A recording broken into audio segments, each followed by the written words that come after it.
The haters logged on Thursday morning thinking they had a story. They were ready. Talking points loaded. Narrative locked in.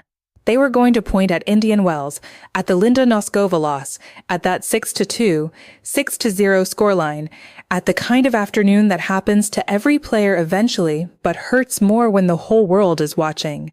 They were going to say she cracked under pressure. They were going to say the ranking is a mirage. They were going to say she does not belong at the very top of this sport, and here is the evidence. Right here, 2 sets, 12 games, barely put up a fight. They had the receipts. They had the angle. They had everything they needed to start burying this girl's story before Miami even got started. And then Monday happened. And then Tuesday happened.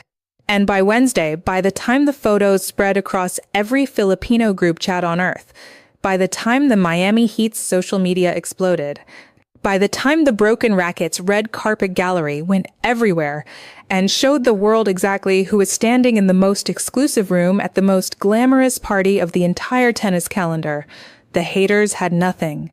Absolutely nothing. Because you cannot write a takedown piece about a girl who just walked into David Grutman's legendary Miami Open Gala, the event that Broken Rackets themselves called the Met Gala of tennis, and stood in the same room as Aryna Sabalenka, Matteo Berrettini, Taylor Fritz, Frances Tiafoe, and Caroline Wozniacki. You cannot call her irrelevant when the most celebrated Filipino-American coach in NBA history just went on the Miami Heat's official platforms to tell the world she is a powerhouse. You cannot dismiss her when Miami itself, the city, the culture, the courts, the arenas, has claimed her as one of its own. The party started without the haters. And this video is going to show you everything they missed. Let's set the scene properly because context is the difference between a good story and an unforgettable one.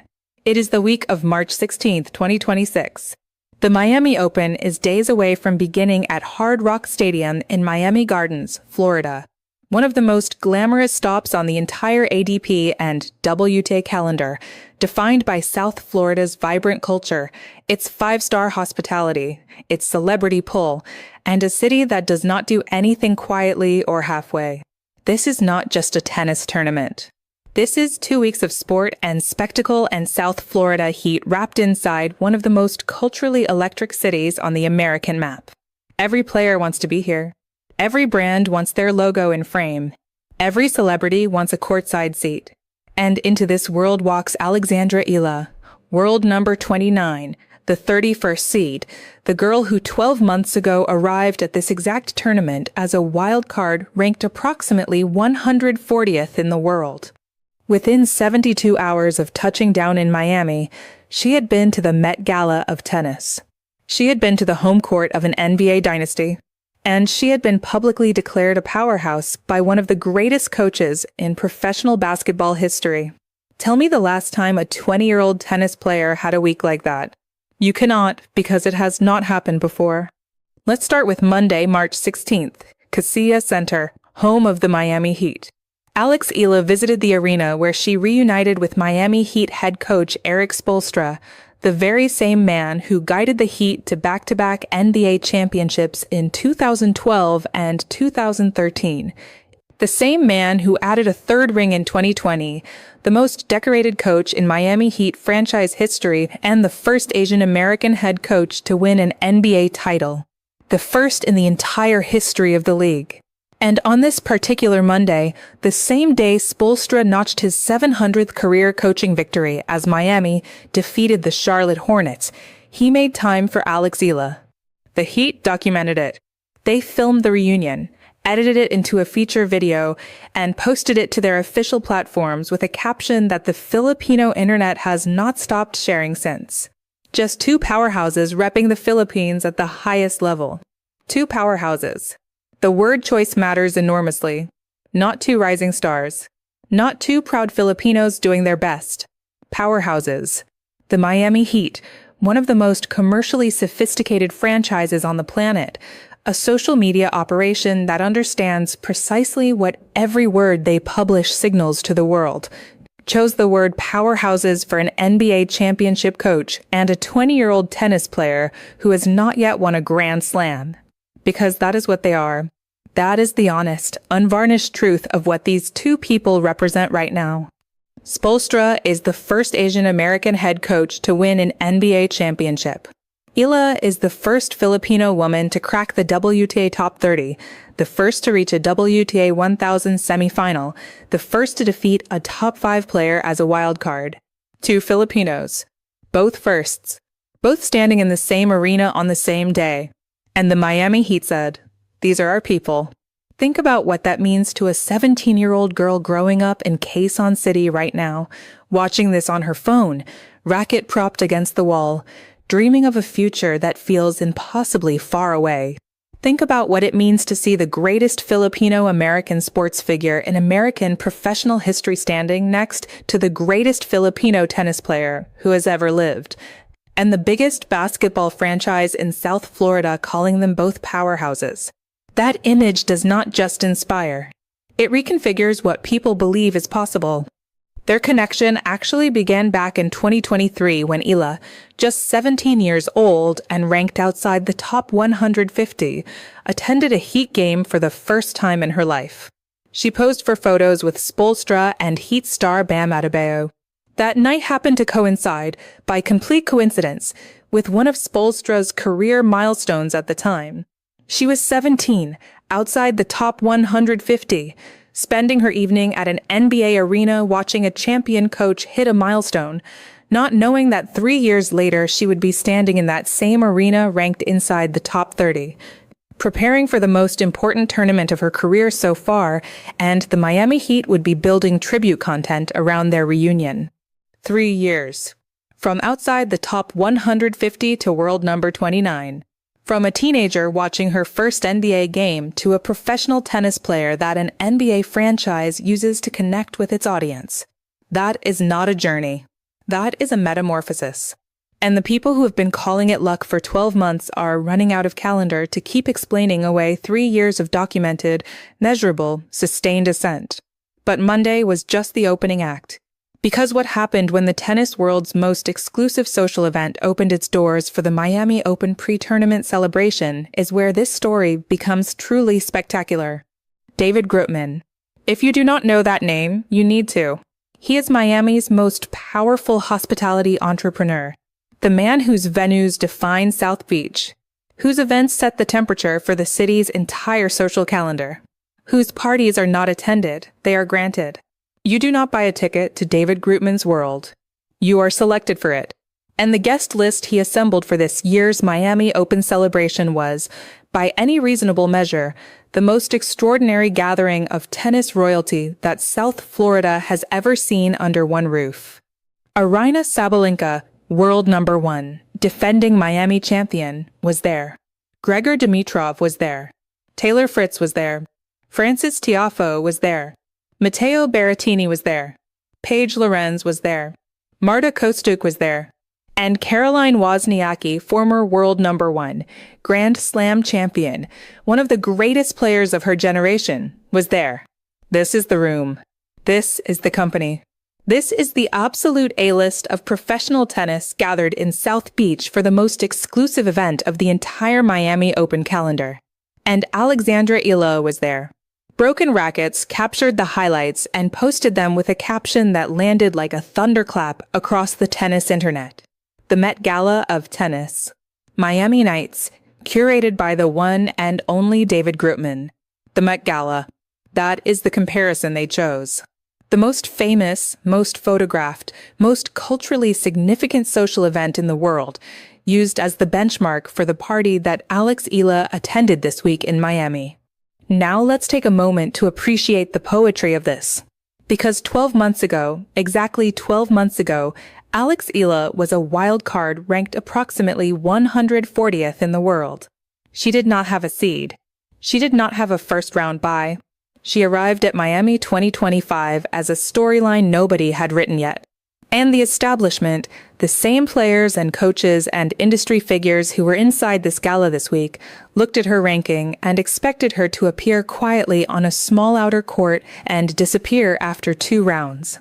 1 year later, she is at their party, in their room, in their photos. standing next to the world number one and a former world number one, not as a curiosity, but as a peer, as a seed, as a top 30 player who has beaten 5 top 10 opponents in the last 12 months, and whose name was the first one every ticket buyer typed into the search bar when the Miami draw was released. The Met Gala of tennis. And Eala was on the guest list. Now let's talk about what she is actually walking into on the court, because no amount of glamorous pre-tournament events changes the ruthless arithmetic of the WTA ranking system. The 380 points she earned from last year's Miami semifinal run are expiring this fortnight. Every round she advances reclaims a portion of what the calendar is taking away. Every round she fails to reach costs her ground in the standings. The math is stark, and it does not care about red carpet appearances. She opens against 38-year-old German veteran Laura Siegemund, an experienced, dangerous player who has never given anything away cheaply in her career. Get through that match, and the potential rematch that has been quietly dominating every tennis conversation since the draw was released comes into focus. Iga Swiatek, world number 3, in the round of 32. The same Swiatek that Eala defeated in 3 sets on this exact surface 12 months ago. The same defeat that sent shockwaves through the establishment. The same court, the same tournament, the same stakes, and a Swiatek who has spent a year specifically preparing to never let that happen again. Do you think she has forgotten? Do you think there has been a single practice session since Miami 2025 where that loss was not somewhere in the back of her mind, informing the tactical adjustments, sharpening the preparation, fueling the motivation? She has not forgotten. No champion forgets a result like that. The rematch, if it happens, will be a completely different match. A tactical war between 2 elite competitors who now know each other's game at a level that goes beyond scouting reports and statistical tendencies. They know how each other breathes on a tennis court. They know where the margins are. But here is what preparation cannot fully account for. Here is the variable that no amount of footage review can neutralize. When those lights come on at Hard Rock Stadium and the flags go up and the atmosphere that Jessica Pegula herself described as unlike anything she had experienced in her own home city begins to build, Eala will feel it in her chest like a second heartbeat. And Swiatek will feel it too, in a very different way, in a way that does not help her serve percentage or her first ball aggression. That is the intangible. That is the thing the haters cannot model in their spreadsheets of dismissal. Let us send the haters off properly because they have earned a proper farewell. These are the people who, after Miami 2025, said it was a fluke, said the wildcard draw was soft, said Swiatek had an off day, said the Filipino fan turnout was a novelty that would evaporate when results stopped going her way. They watched her go to Dubai and defeat the world number 8, Jasmine Paolini. They said she got lucky in a tiebreak. They watched her go to Indian Wells and force Coco Gauff into a retirement at 6-2, 2-0. They said Gauff was managing something physical. They watched her reach a career high of world number 29.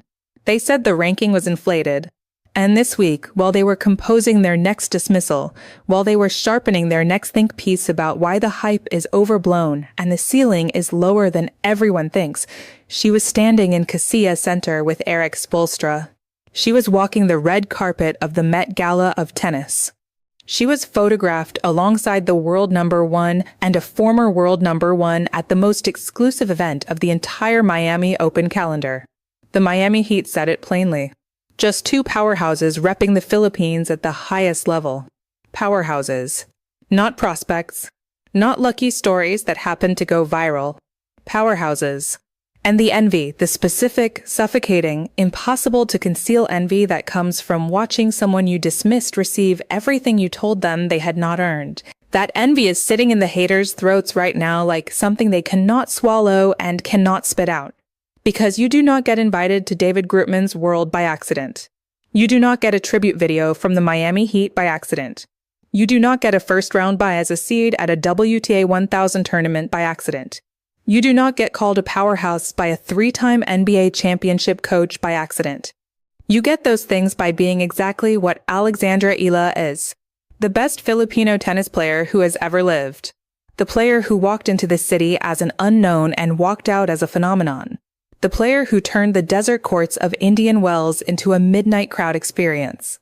The player who made an entire nation fall in love with a sport it had never fully claimed as its own.